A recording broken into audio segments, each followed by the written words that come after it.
if you're not aware of what's going on in the last 10, 15 hours, the Southeastern Conference football coaches held their annual spring meetings in Destin, Florida. And Nick Saban basically just eviscerated Jimbo Fisher and the Texas A&M program by claiming that he bought his entire class. Jimbo Fisher, the head coach at Texas A&M. Nick Saban is no fan of NIL. He has made that perfectly clear. And he went after Jimbo Fisher big time, calling out Texas A&M for, as he said, they basically bought their entire class. It's the wrong way to do things. I'm paraphrasing a lot of what Nick Saban said, but you get the impression that Saban, number one, doesn't really care what anybody thinks right now. Right.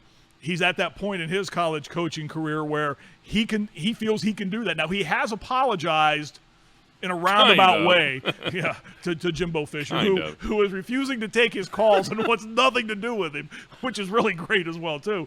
And we're going to play some Jimbo Fisher for you here in a moment, his reaction to all this today. But, Greg, my first thought about this was when I saw all this back and forth between these two guys, did you ever see that in the Big Ten?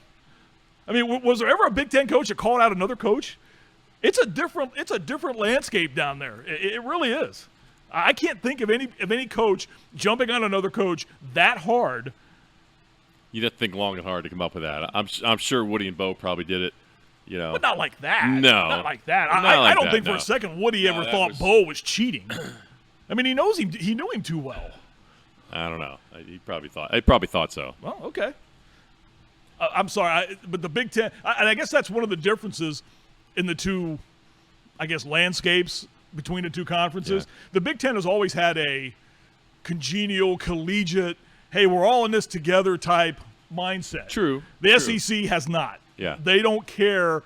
It's just bitter. The rivalries are bitter. They get after each other each and every week.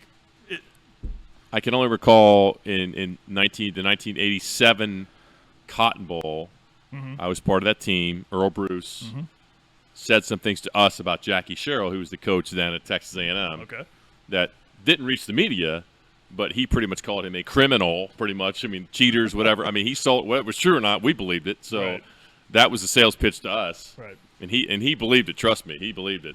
But he didn't go to the media to do that. This is different. But I think to me, what this really boils down to is there's a couple things. Number one is A&M beat them last year, right? And Saban does remember that and doesn't.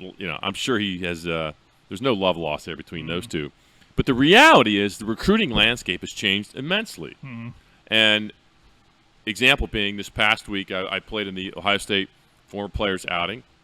Most of the coaches were there. Coach Day talked to everybody afterwards at lunch, and one of the comments he made was, he goes, look, guys, the way that we're recruiting now is a lot different than the way you guys were recruited. It's just different, and we have to adapt to that.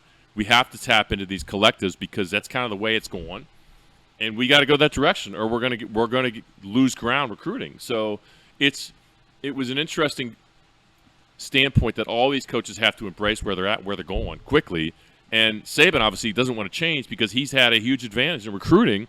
Right, and that advantage is being taken away now because of these collectives, and it certainly appears that Texas A&M is kind of in the forefront of how they've figured out how to do this. And, they're within the rules as far as we know. As far as we know.